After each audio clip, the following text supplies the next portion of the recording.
Hola, muy buenas a todos, aquí el Mister con un nuevo video tutorial de Hearts of Iron 4. Hoy vamos a continuar aprendiendo a jugar con los países del DLC de Asia. Y hoy nos toca un conjunto de países que son las camarillas chinas. Bueno, esto siempre es un poco difícil de enseñar porque, como sabéis, las camarillas son una gran cantidad de países que se encuentran entre China y Mongolia. Y claro, si hago un tutorial de cada una de ellas podríamos tirarnos aquí hasta el año que viene. Así que creo que lo más práctico es tomar a una como ejemplo y a partir de ahí desarrollar la estrategia, que más o menos es similar. Así que nada, vamos a comenzar. Igual que hice ya en su momento con el tutorial de las camarillas antes de que lo actualizasen. Vamos a ver pues cómo jugar con ellas. Pues bien, para hablar de las camarillas, que como veis son una gran cantidad de países, he tomado por ejemplo el ejército del noreste, pero que sepáis, por si jugáis la partida que me estoy refiriendo, con todos los países que hay aquí, básicamente a la camarilla de Shandong, la camarilla de Hebei y Chahar, la de Shaanxi, la de Ningxia Ma, la de Gansu Ma, Xinjiang y la camarilla de Khotang Ma, la camarilla de Qinghai Ma, la camarilla de Sichuan, la de Yunnan, la camarilla de Huangxi y la camarilla de Guangdong, ¿vale? Son todas estas. La de Menqiang la dejo un poco aparte porque esta camarilla no tiene, como veis, no tiene árbol por defecto. Así que me refiero a todas estas que hay aquí, como veis, quitando a la China comunista. Bueno, pues lo dicho, cada una de ellas tiene una serie de características diferentes, ¿vale? La mayor parte de ellas van a empezar siendo no alineadas, como podéis ver aquí. Y por lo general, como vais a ver, en todas ellas tienen, bueno, menos Xinjiang y Kodanma, que tienen en este caso la batalla por Xinjiang, por la cual estos dos países no se pueden unir a facciones por el momento porque quieren controlar, son como una pequeña de mini guerra civil entre el territorio de Xinjiang. El resto tienen tres características, principalmente, algunos también tienen unidades precarias, pero son la corrupción en el gobierno, que nos quita la estabilidad y el poder político, una burocracia ineficaz, ganamos menos poder político, y estado de caudillaje. Menos desgaste de división y menos consumo de suministros, más población reclutable, pero como veis, un nerfeo económico. Podemos quitarnos este enfoque al acabar, o sea, que nos quitamos el espíritu al acabar el enfoque de la lucha de poder, el incidente Yanma, o proclamar un gobierno rival. En este caso, como veis, empezamos teniendo un país completamente no alineado, las leyes clásicas de solo voluntarios, enfoque de exportaciones y una economía empieza siendo civil. De ministros vamos a ir muy escasos, no están trabajados, o sea, son los que vienen por default, así que un poco basurilla. Teóricos también por defecto. Compañías también un poco las que hay por defecto, aquí tampoco me paro mucho porque varía mucho entre un país y otro. Jefe del ejército, muy pocho, 2 especialistas, malísimo, un experto naval, 2 expertos en tierra. Y en general, bueno, en teóricos que se puede poner en el alto mando militar, también reguleros. 2 especialistas por aquí, 3 expertos, muy mal en general. En cuanto a decisiones, pues al principio no tenemos nada. En este caso, el ejército del noreste puede invitar a Chiang Kai-shek al país como para negociar. Esto puede llevar a una cadena de eventos en las cuales Chiang Kai-shek es capturado y se le puede ejecutar para cambiar el líder, aunque puede provocar la ira de China, y hay que también preguntarle a la URSS si está de acuerdo. En fin, es una cadena de eventos. Tecnológicamente vamos a tener 2 slots de investigación, me parece que en todas, o sea, en temas de investigación van a ir muy justitas. Como veis, tienen rifles básicos, nada de compañías de apoyo, nada de tanques, nada en blindaje, nada en naval, nada en el tema aéreo y por supuesto nada en ingeniería, nada en industria. O sea, prácticamente viven en la Edad Media. En cuanto a los recursos, van a variar. Como veis, por la zona norte vais a tener, si jugáis con estas camarillas, tenéis algo de aluminio, carbón sobre todo. En esta del ejército del noreste tiene algo de acero y tungsteno, pero la mayor parte de ellos, como veis, pues por aquí por Xinjiang no hay prácticamente nada, algo de cromo y aluminio, pero van a estar muy mal. Las únicas que tienen buenos recursos son las del sur. Aquí en el sur sí que están muy bien. Tenéis acero sobre todo y tungsteno. Y algo de cromo. O sea, estas están bastante bien para ser algo independientes en recursos. El resto empiezan muy mal y vais a tener prácticamente que... Bueno, Sichuan tiene acero al menos, pero vais a tener que casi que seguro comerciar. Casi seguro para no fastidiar la economía. En este caso, el ejército del noreste, por poner un ejemplo, empieza, bueno, bien de estabilidad y apoyo bélico, 60 y 40, no está mal. 160.000 de mano de obra, en general vamos a tener mucha mano de obra porque estamos en China, en general. Fábricas, tenemos 2 militares y 3 civiles. y 0 convoyes. La mayor parte de las camarillas son de interior, así que no vais a tener nada naval, prácticamente. En cuanto a logística, pues empiezan bastante justitos. Y además de eso, el ejército suele ser pequeñito. En este caso, bueno, esta camarilla ya tiene 17 divisiones, que no está mal, pero hay otras que, como digo, empiezan un poco peor, ¿veis? 3 a 12, 3 a 7, de 2 a 4, tienen poquitas. La de Guangdong tiene unas cuantas más. Sichuan tampoco está mal, creo que es de las que más tiene también, Sichuan, pero vamos, que empiezan un poco regular. En tema de plantillas, vais a tener las típicas. En este caso la china es de 6 de ancho, de 6 batallones, muy justita. Yo la haría un poquito más grande, pero bueno, de 12 de ancho de combate. Y también un batallón de 5 caballos, de 5 batallones de caballos, 10 de ancho de combate y 12. Como veis, anchos de combate muy pequeñitos, para tener muchas unidades y poder meterlas en territorios de montaña y tal, para que puedan aguantar bien. Pero como digo, de equipamiento van a estar bastante mal. Los generales, por otra parte, son variados, aunque en este caso tenemos un mariscal de nivel 3, no está mal. Luego, si China va conquistando otras camarillas, puede hacer que se unan líderes. Esto puede ir cambiando, pero bueno, en general los generales suelen ser decentes, como digo. Y bueno, en cuanto a temas de recursos y esto, pues obviamente navalmente no tenemos nada. Y en tema aéreo, pues por lo general tampoco vamos a tener nada. Visto lo cual, podemos pasar a los árboles de enfoques. Son, bueno, muy pequeñitos, varían. Casi todos tienen en común esta parte de aquí, esta de aquí y esta de aquí.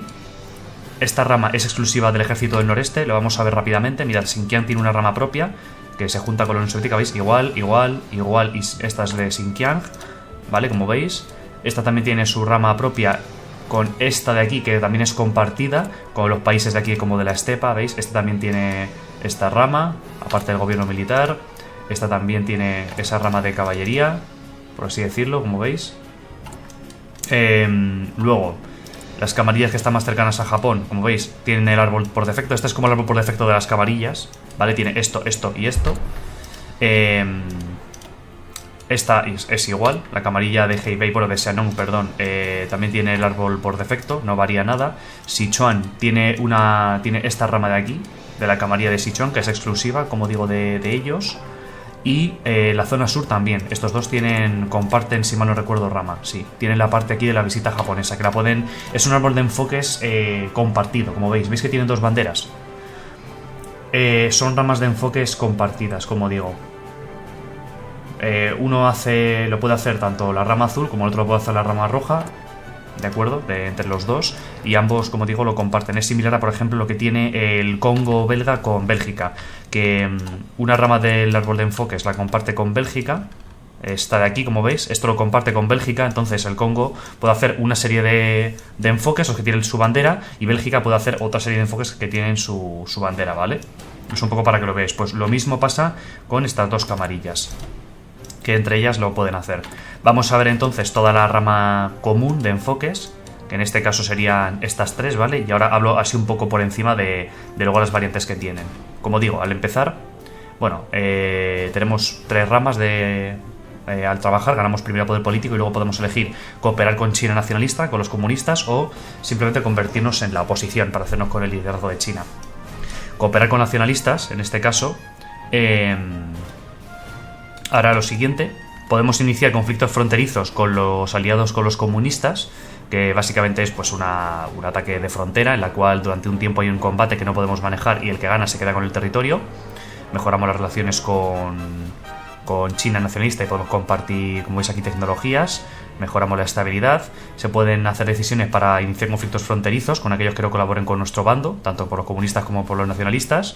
Como digo, estas guerras fronterizas. Y luego podemos quitar la corrupción en el gobierno o aceptar el comercio de opio, que en este caso nos daría bastantes factores de bienes de consumo. Como veis, menos 40%, que está muy bien. Luego tendríamos aquí una mejora para ganar más espacio de construcción. Nos quitamos la burocracia ineficaz. Y luego podemos unirnos al gobierno republicano, que inicia una lucha con el poder de la China nacionalista para ver quién es el líder de China. Luego podemos obtener el apoyo de los caudillos para que actúen a favor de nosotros e iniciar campañas de propaganda para conseguir influencia de la facción, para poder en este caso ganar el liderazgo. La otra parte sería la batalla por China, que en este caso nos da un bonus de un año contra China y China obtiene, bueno, se cabrea con nosotros. Podemos atacar a China nacionalista y luego también podemos pedir la sumisión de otros caudillos para que se hagan nuestros títeres. Y finalmente, lucha de poder. En este caso, nuestro árbol de enfoques cambia al de la China nacionalista. Conseguimos ya estados esenciales, cores en todo el territorio chino, que antes no los tendríamos, y eliminamos el estado del caudillo. Como digo, pasaríamos a tener el árbol de enfoques pues de China nacionalista, que lo veremos en otro tutorial cuál es, ¿vale? Pero para que lo sepáis, que podemos dejar este precario árbol de enfoques. Por la rama comunista, pues nada, podemos cooperar con... Es similar a los nacionalistas, pero en este caso nos aliamos con la China comunista o la Unión Soviética. Conseguimos otro bonus de más ranura de investigación, más comunismo diario, menos bienes de consumo, es decir, más fábricas libres. Nos quitamos la burocracia eficaz y la corrupción rápidamente, y luego podemos unirnos a la China comunista. Nos convertimos en comunistas con un apoyo del 40%. Se crea la facción del Frente Popular y se une a la facción junto a la China comunista. Luego tenemos aquí otro pequeño bonus militar, y luego el incidente de Yan'an, que en este caso lo que hacemos es quitarnos el estado de caudillaje. Solicita apoyo en este caso a la URSS para cambiar la República Soviética como líder comunista. Puede provocar una guerra con la China comunista, la auténtica, porque les queremos quitar del territorio, o sea, de su legitimidad, similar a como pasa con la China nacionalista. En este caso, como veis, obtenemos tributo soviético que nos reduce el coste comercial con ese país, y en este caso nos daría un apoyo para convertirnos en la legítima China comunista. Y como digo, pues luego después de esto tenemos la otra rama. La rama, en este caso de la oposición, lo que nos permite es pues enfrentarnos directamente a nuestros rivales, nos da apoyo bélico, podemos hacer conflictos fronterizos igual que aquí. Y aparte de eso tenemos impuestos de guerra, bonus de fábricas, obras públicas, otro bonus de infraestructura y ferrocarriles, otro aquí de población reclutable y rendimiento de fábrica, y más población reclutable. Luego podemos buscar el apoyo de Japón para hacernos con el liderazgo del país, gracias a su ayuda para cuando ataquen, más estabilidad y apoyo bélico, y por aquí tendríamos más generales, y a nuestro líder le dan uno de esos, bueno, de esas habilidades como general, lo mejora un poco. Luego tenemos decisiones para hacer un conflicto fronterizo con la República de China, ¿de acuerdo? En este caso estos serían para ir contra los caudillos y la República Comunista, y esto para ir a por la China nacionalista, o conseguir defensa en cores. Otra ventaja para movilización que tendríamos por aquí, y finalmente proclamar el gobierno rival. Esto igual que el otro, de aquí, de lucha de poder. Nos da cores en toda China, nos cambia el árbol de enfoques a la China nacionalista y nos elimina el estado de caudillaje, que sería en este caso la otra posibilidad para conseguir. Luego tendríamos la rama de industria, ganamos fábricas civiles, otra fábrica civil, luego otra militar, esta es muy sencillita. Luego otro bonus para construir fábricas, otro bonus de investigación de industria, un slot de investigación, en este caso otra ventaja de investigación y también de fábricas de bienes de consumo, industria militar, y por aquí progreso de avance de guerra terrestre para la doctrina y artillería, y luego pues nada, bonus de investigación para infantería y artillería y experiencia, o experiencia en general, y bonus de blindaje para investigación. Reforzar la autoridad del caudillo nos permite conseguir un bonus, en este caso militar y de poder político. Otro bonus para ataque y defensa de caballería y población reclutable y el desgaste. Y otro diferente, en este caso para ataque en cores y consumo de suministros, además de investigación de montañeros. En este caso más poder político, y luego tendríamos el de ataque y defensa de infantería, otro para construir y conseguir fortalezas terrestres, y otro para tener otro bonus para, en este caso, fuerzas especiales. Y finalmente el ejército, que daría ataque y defensa en core y poder y apoyo bélico. Como veis, esto en general va a ser común para todos los caudillos. Luego ya hay algunos que tienen sus diferencias. Por ejemplo, el ejército del noroeste, lo explico así, lo voy a ir muy rápido porque, como digo, son muchas camarillas. Podemos elegir entre dos posibilidades. La primera, en este caso, discusiones en Luochuan, pues sería un poco apoyar a los comunistas. Haríamos pacto de una agresión con ellos, luego tendríamos una conferencia, nos aliaríamos contra los japoneses y finalmente retiraremos fuerzas de Yan'an, es decir, esta zona de aquí se la dejaríamos a la China comunista y podríamos luego unirnos en el Frente Unido y finalmente invitar a Chiang Kai-shek. O por la otra opción sería pues declarar directamente la guerra a la China comunista, luego solicitar el traslado, como veis, a Pekín de nuestro líder. Básicamente esto lo que haría sería transferirnos el territorio de aquí, de Shandong, es decir, movemos nuestro país, ¿de acuerdo?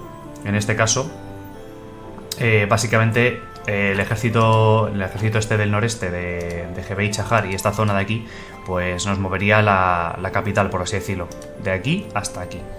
O sea, Shandong no, perdón, Hebei Chahar, sería la zona de Hebei, que me he equivocado, de aquí hasta aquí. Y ya perdemos este territorio, pero ganamos el de aquí. Es un poco raro, ya lo sé, pero al tener este territorio luego podemos pedirle a los desertores de Manchukuo que se unan a nuestras filas. Como veis, podemos invitar a sus leales y restauraríamos al gobierno de Zhengtian, que es un poco raro, pero bueno, luego podemos atacar al propio Manchukuo y, como veis, restaurar la patria, nos darían cores en ellos y luego finalmente reviviríamos el gobierno este de Beiyang. En este caso nos cambiaría el árbol de enfoques a la China nacionalista y ya podríamos quitarnos el tema del caudillaje. Así que es bastante curioso jugar con este país porque nos pasamos aquí y luego ya podemos atacar a Manchukuo y a Menqiang y convertirnos en el gobierno de Zhengtian. Bastante interesante, como digo. Por ahí esa rama. Por los demás, Hebei Chahar, como veis, y Shaanxi no tienen nada así en especial. Estos países de Mongolia Interior sí que tienen esta rama de aquí, de caballería, que en este caso les da algo de poder político, les da una división de caballería y luego puede exigir la sumisión de sus vecinos o atacar a los traidores, que nos daría un bonus de ataque por 140 días a los vecinos. Y finalmente un estado de Xibei Shanma unido lo que haría sería anexionarlo y convertirlo en Corea, ¿vale? Las zonas de Ma, que Ma sería esto de aquí, esto de aquí, esto de aquí, sí, estas tres zonas, ¿vale? ¿Vale? Que es lo que comparten estos tres países. Los de Xinjiang, los que están aquí combatiendo por Xinjiang, pues lo mismo, tienen una rama. En este caso el comunista tiene para cooperar con la URSS, que les daría pues petróleo y demás. ¿Vale? Podemos cooperar con ellos, que nos darían pues bonus económico, de espionaje, bonus de investigación, sobre todo también de industria, de fuerza aérea, como veis por aquí. Lo van mejorando todo un poco. Luego ya sería declarar la guerra al rival, en este caso Xinjiang le atacaría a Khotan-Ma. Y luego podríamos o convertirnos en títeres de la URSS, convertirnos en otro títere de la URSS pero cambiando las ventajas que nos dan, o mantenernos en este caso independientes. Luego ya, pues como veis aquí, tendríamos quitando la corrupción del gobierno, otro bonus, en este caso de coste político, que nos mejora un poco. Rey de Xinjiang, que nos da otra ventaja para el caudillo en este caso, justifica antes y demás. Y también podríamos, en este caso, pedirle a la URSS territorio. Y luego podríamos elegir entre volver a ser neutrales, como veis aquí. La otra sería formar un nuevo gobierno independiente o unirnos a la Kuomintang. Es un poco la variedad que tiene. La parte monárquica, no alineada, por así decirlo, de Xinjiang, tiene también la rama esta de caballería. Y tenemos, como veis aquí, petición de ayuda a la China nacionalista o directamente atacar a Xinjiang, hacerlo retroceder, que nos da un bonus contra ellos. Y luego finalmente podríamos tener aquí otro bonus, nos quita la batalla por Xinjiang, de forma que nos podemos unir a facciones. Y la camarilla esta de Xinjiang, que es la otra opción que tenemos. En el caso de que conquistemos Xinjiang, pues nos daría el territorio core y ya podríamos unirnos a facciones, ¿vale? Esto sería simplemente con tal de existir. Si nosotros aguantamos, hacemos esto. Si les conquistamos y ganamos la guerra, hacemos este de aquí, ¿vale? Es un poco las posibilidades que tenemos. Sichuan, por otra parte, que está aquí, tiene otra pequeña subrama, en este caso que nos da pues poder político, ataque y defensa en core, tiene para atacar al Tíbet, como veis aquí, durante un año. Tiene también aquí otras ventajas de investigación y también aquí otras militares, como veis por aquí. Anticomunismo durante un año y también otro bonus para atacar a los japoneses. Y finalmente tendríamos nos quitaríamos lo de la unidad precaria y nos daría un bonus en el caso de resistir,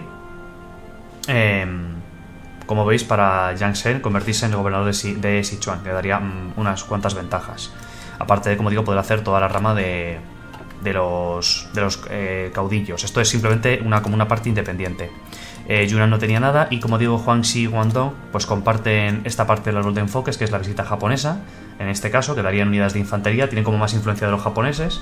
Luego ya pueden, por una parte, la camarilla Guangxi hacer esta rama de aquí con más poder político y más bonus de defensa, y luego la de Guangdong tiene otra por aquí en este caso conseguir también más poder político y bonus para infantería. Luego ya formación del ejército antijaponés, crean unidades contra ellos y finalmente también pueden declarar la oposición para ir en contra del gobierno de Chiang Kai-shek. Y esto sería un poco el resumen de en cómo se dividen las diferentes subramas que tienen las camarillas y ver un poco con cuál podemos jugar. Y después de 20 minutos de tutorial, deciros saber cómo podemos jugar, qué estrategia seguir con ellos. Pues hombre, hay que elegir un poco la ubicación geográfica. Yo por mi parte recomiendo jugar con o una camarilla de aquí, la Huangxi o la Guangdong, la que vosotros veáis. Creo que la de Guangdong está un poco mejor, pero bueno, o con esa, o con la de Sichuan, o con el ejército del noreste, alguna de las dos de Xinjiang, o de aquí yo diría Qinghai-ma, ¿vale? O sea, podéis jugar con esas. No os recomiendo ni Gansunma, ni Xianma, ni Shaanxi, ni Hebei, ni la camarilla de Xianong. No os recomiendo ninguna de estas, porque no son así ni las más fuertes ni las más especiales dentro de lo que cabe, y no vais a tener así nada nuevo que no podéis hacer con otras. Luego aparte tenemos aquí la muralla china, que esto también es importante, que pasa, como veis, por varios territorios de las camarillas, como veis, y lo que hace la muralla china es darnos más defensa y atrincheramiento del territorio, hay que tenerlo en cuenta. Pero básicamente hay que elegir un bando, o con los comunistas o con los nacionalistas. Si estáis más cerca de China comunista podéis aliar con ellos, o no, hacerlo desde aquí y atacar a los nacionalistas. O si queréis ir más tryhard, convertiros en la oposición y ganarle en un pulso a la China nacional, aunque es un poco más difícil. Yo lo que os recomiendo es que esto básicamente es un Battle Royale. Tenéis que elegir un país lo más fuerte que podáis e ir a por los débiles. Por ejemplo, con el ejército del noreste, creo que el vecino más débil es Gangsuma o Nisianma, pues te los comes. Luego vas a por Shaanxi, luego a por Qinghai, luego vas a por Xinjiang, luego avanzas por aquí. Luego ya cuando tienes rodeado a los comunistas, atacas a los comunistas. Vas a por Sichuan. De Sichuan saltas a Yunnan y de Yunnan a las camarillas del sur. Y ya cuando tienes todo rodeado, cuando ya no te queda nadie más, vas a por China nacionalista, que generalmente ya estará en guerra con Japón e incluso puedes intentar intervenir, ¿vale? Si te ataca de antes, pues si la China nacionalista te interviene, pues nada, defensa, ultranza y rezar para que alguna otra camarilla te ayude. Pero esto básicamente es un Battle Royale. Es un Battle Royale. Si juegas en Xinjiang estás más o menos a salvo y tienes a la URSS al lado, así que unirte a la Comintern puede ser un buen respaldo. Si juegas con Kotanma es más difícil porque tu único apoyo serían los nacionalistas, en cuyo caso, pero ya digo que eso es más difícil. Las camarillas del sur, Huangxi y Guangdong, bueno, sobre todo Guangdong porque Huangxi no tiene costa, pero bueno, Guangdong puede ser invadida por Japón, hay que tener cuidado con eso. Y por la parte de las del norte son bastante débiles. La del noreste tiene potencial, ya que podemos pasarnos aquí a Chajar y atacar Manchukuo, aunque es bastante difícil. Yo lo he hecho, pero porque tenía que conseguir un logro y no es nada sencillo. Y como digo, es un poco aprovecharse de la situación. Si China nacionalista está muy jodida, pues atacarla. Que no, pues bueno, la puedes apoyar y eventualmente ganarla. Si tienes mucho poder político, intentas convencer a los demás para que tú seas el gobierno legítimo. Hay que jugar la baza japonesa. Japón eventualmente puede atacar China. Ahí decidimos. Es el momento de atacar a China nacionalista y acabar con ella, o de ir a por los japoneses, porque después de China nacionalista podría ir a por vosotros, a por las camarillas, os pueden justificar.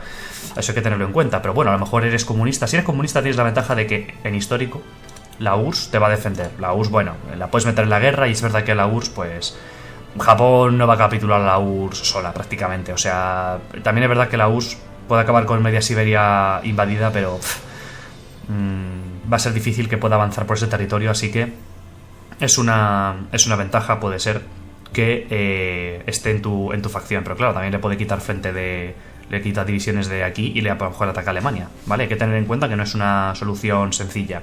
Las camarillas son países difíciles de jugar, tenemos nerfeos muy muy muy gordos, vamos a tenerlo justo para cuando acabemos con China nacionalista, quedarnos con su enfoque y ser la nueva China, pero vamos a empezar con mucho retraso tecnológico e industrial, así que hay que ponerse las pilas muy muy muy rápido. Tenemos la baza de tener mucha mano de obra, pero tecnológicamente prácticamente hay que decidir si quieres tener flota o fuerza aérea. Las dos no vas a poder tener prácticamente por lo que digo de la limitación de industrial y tecnológica sobre todo, porque hasta que no consigas slots de investigación vas a estar muy muy muy muy jodido aquí. Así que un poco lo dicho, intentad ir a por los vecinos más débiles, utilizad con cuidado las guerras fronterizas, porque es fácil que si no lo manejáis bien perdáis. Haced divisiones, esta es una mierda, haced divisiones con mucho ancho de combate, al menos 5 o 6 muy muy gordas, que tengan mucho ancho de combate para que las pongáis a atacar en guerra fronteriza y tengan más posibilidades de ganar, ¿vale?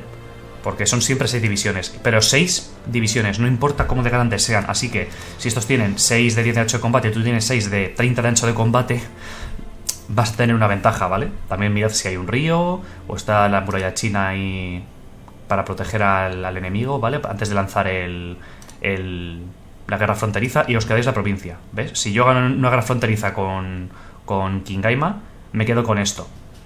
Y si pierdo, pues no pasa nada. Pero ellos ganan un bonus militar. Y lo mismo, si me defiendo aquí y ellos me ganan, pierdo todo este territorio. Así que eso tenedlo en cuenta para ir avanzando, ¿vale? La logística va a ser un problema muy gordo, sobre todo cuando ataquéis hacia el interior. Hay muchas montañas, tenedlo en cuenta, ¿veis? Mucho territorio aquí de... Si hago clic, veis montaña, montaña, montaña, montaña, montaña. O sea que os recomiendo que saquéis montañeros, lógicamente. Como especialistas montañeros os pueden venir bien porque vais a estar siendo muy jodidos avanzando sin infraestructura. Intentad ir poniendo carreteras con la poca industria que tengáis. Y si no, pues nada, fuertes contra las chinas más que sean más fuertes que vosotros, e intentar resistir a máxima ultranza. Olvidaos de ayuda de los aliados porque eso va a ser muy difícil. Aquí la principal influencia va a ser de Japón y de la URSS. Os podéis aliar con uno de los dos. Principalmente Japón va a tener intereses más en la región. La URSS no suele tener mucho interés por aquí. Va a ser más bien Japón, así que tenedlo en cuenta. Pero bueno, si Japón va comunista podéis aliar con ellos. Si vais a históricos, así que ya un poco como vosotros veáis. Pero ya os digo, recomendable para mí. Las más fuertes son la camarilla de Sichuan, yo creo que sería en mano de obra. Sichuan es la más... y tiene recursos. Sichuan, Guangdong y el ejército del noreste son las 3 camarillas, yo creo, más interesantes para jugar. El resto son más débiles y no merecen tanto la pena. Así que...